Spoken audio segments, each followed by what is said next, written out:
Assalamualaikum warahmatullahi wabarakatuh. Perkenalkan, nama saya Nailul Mahsunatil Kabila, NIM T 2017-1103. Di sini saya akan menjelaskan proposal dari penelitian tindakan kelas saya. Nah, judulnya adalah upaya guru tahfidz dalam meningkatkan efektivitas penerapan metode murojaah Al-Quran secara online melalui grup WhatsApp pada siswa kelas 8 semester genap di SMP IT Al-Ghazali Jember tahun pelajaran 2019-2020.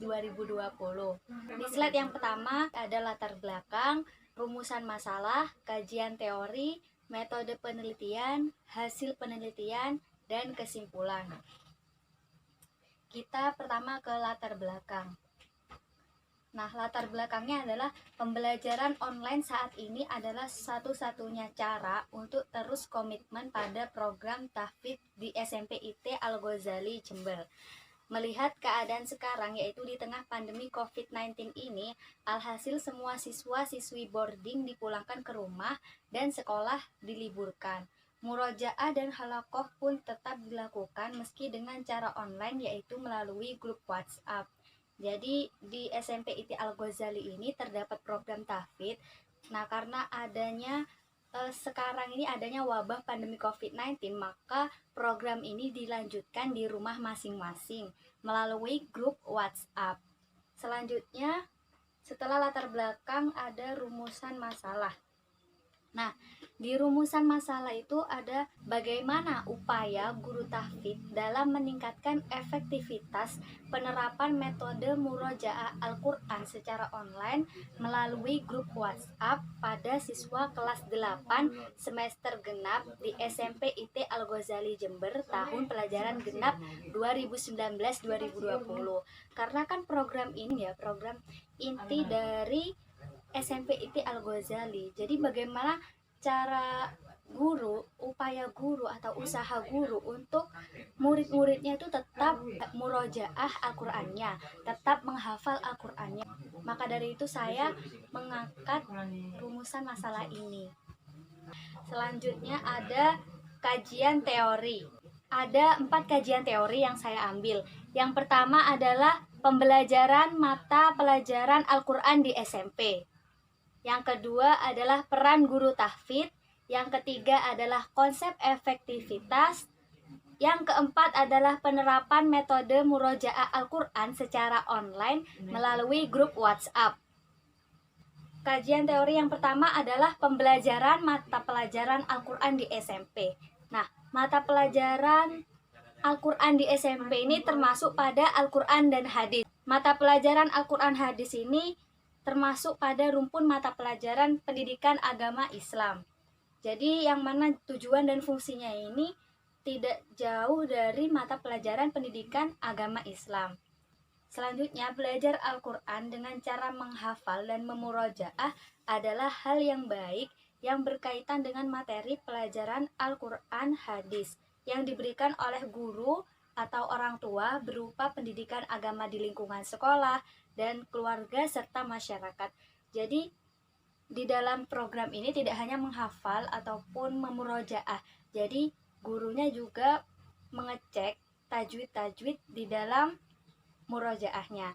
Selanjutnya adalah kajian teori yang kedua, yaitu peran guru tahfidz dari Maki bin Abi Thalib Al-Qaisi, yaitu orang yang hendak mempelajari Al-Quran harus memiliki guru yang mempunyai pemahaman dan kapasitas agama yang bagus, kuat hafalannya, serta memahami ilmu-ilmu Al-Quran secara mendalam. Karena orang yang hendak mempelajari Al-Quran tersebut akan membacakan bacaannya di depan gurunya. Jadi orang yang hendak mempelajari Al-Quran pastinya kan akan membaca bacaannya di depan gurunya, di depan yang mengajarinya. Jadi harus benar-benar mendapatkan guru yang mempunyai pemahaman dan kapasitas yang bagus. Selanjutnya, kajian teori yang ketiga. Kajian teori yang ketiga ini adalah konsep efektivitas. Sebelum kita ketahui apa itu efektivitas, jadi kita harus tahu kata dasar dari efektivitas. Jadi kata dasar dari efektivitas itu adalah efektif. Kata efektif ini berasal dari kata bahasa Inggris yaitu efektif. Itu bisa dilihat di PowerPoint yang saya tampilkan. Arti dari efektif ini adalah sesuatu yang dilakukan berhasil dengan baik. Jadi sesuatu ini memiliki tujuan seperti itu ya. Kita lihat di bawah itu ada efektivitas. Efektivitas merupakan unsur pokok untuk mencapai tujuan atau sasaran yang telah ditentukan di dalam setiap organisasi, kegiatan, ataupun program. Disebut efektif apabila tercapai tujuan ataupun sasaran seperti yang telah ditentukan. Jadi efektivitas ini ada suatu program ya dalam organisasi, dalam suatu kegiatan seperti itu kita harus bisa menempuh tujuan itu dengan cara yang baik sampai berhasil. Nah, itu disebut dengan efektif. Kalau dalam materi yang saya bawakan, misalnya sebulan hafal 3 halaman 3 halaman Al-Qur'an. Jadi di akhir bulan itu, di akhir 1 bulan yang ditarget itu, jika menghafal 3 halaman tersebut, maka itu disebut efektif. Selanjutnya kajian teori yang terakhir. Yang terakhir adalah penerapan metode murojaah Al-Qur'an secara online melalui grup WhatsApp. Jadi di masa pandemi COVID-19 ini semua pendidikan di Indonesia maupun di luar negeri juga, di luar Indonesia, melakukan pembelajaran online. Jadi pembelajaran daring. Dan media pembelajarannya juga bermacam-macam. Ada yang menggunakan Zoom, ada yang menggunakan Classroom. Sini yang saya bawa di proposal saya ini, metode murojaahnya itu melalui grup WhatsApp. Karena lebih dari 1 miliar orang di lebih dari 180 negara menggunakan WhatsApp. Grup WhatsApp ini sebagai e-learning dari murojaah Al-Qur'an di SMP IT Al-Ghazali ini. Selanjutnya kita ke metode penelitian. Metode penelitian ini terdapat 4 poin. Yang pertama adalah desain penelitian, yang kedua subjek, tempat, dan waktu penelitian, yang ketiga adalah instrumen pengumpulan data, yang keempat adalah teknik analisis data. Nah, kita ke yang pertama yaitu desain penelitian. Nah, desain penelitian tindakan kelas ini mengikuti dari Kurt Lewin, yang tiap siklusnya terdapat 4 langkah. Jadi yang langkah pertama itu perencanaan penentuan program perbaikan. Yang kedua, tindakan yang dilaksanakan oleh peneliti sesuai dengan perencanaan. 3, observasi pengamatan tentang efektivitas tindakan. 4, refleksi, yaitu dengan menganalisis hasil observasi. Jadi sebelum melakukan penelitian tindakan kelas, kita harus melakukan perencanaan atau planning. Setelah itu kita melaksanakan planning tersebut sesuai plan yang kita buat. Lalu selanjutnya kita mengobservasi sesuai dengan tema yang kita buat, sesuai penelitian tindakan kelas yang kita buat. Lalu kita analisis hasil observasi tersebut. Metode penelitian yang kedua adalah subjek, tempat, dan waktu penelitian. Nah, di sana subjek penelitiannya adalah siswa kelas 8 SMP IT Al-Ghazali Jember tahun pelajaran 2019-2020. Jumlahnya 24 orang dan terdiri dari perempuan. Murid-murid dari SMP IT Al-Ghazali ada perempuan dan laki, cuma saya mewawancarainya itu ustazah, jadi hanya murid-murid perempuan saja. Dan dari murid-murid yang ustazah saya wawancarai itu ada adik kandung saya sendiri, jadi saya mengobservasinya itu lebih mudah.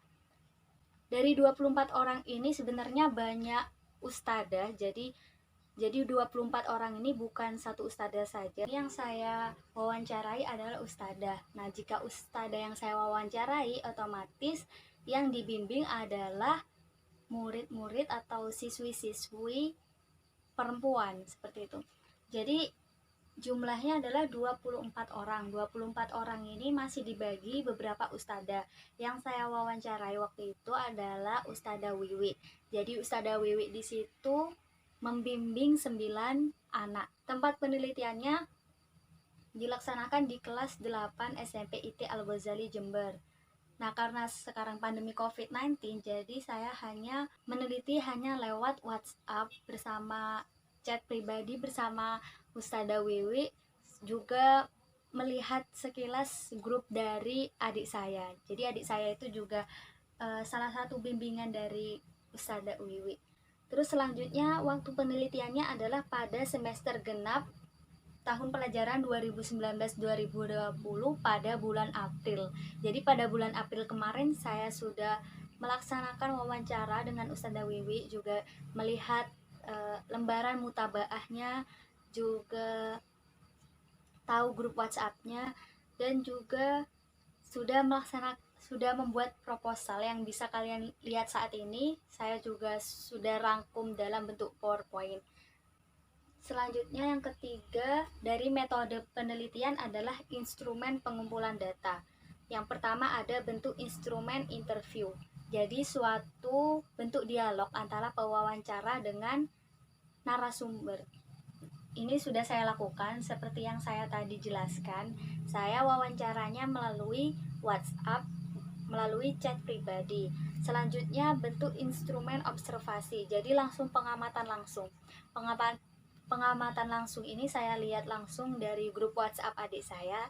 Terus bentuk instrumen dokumentasi.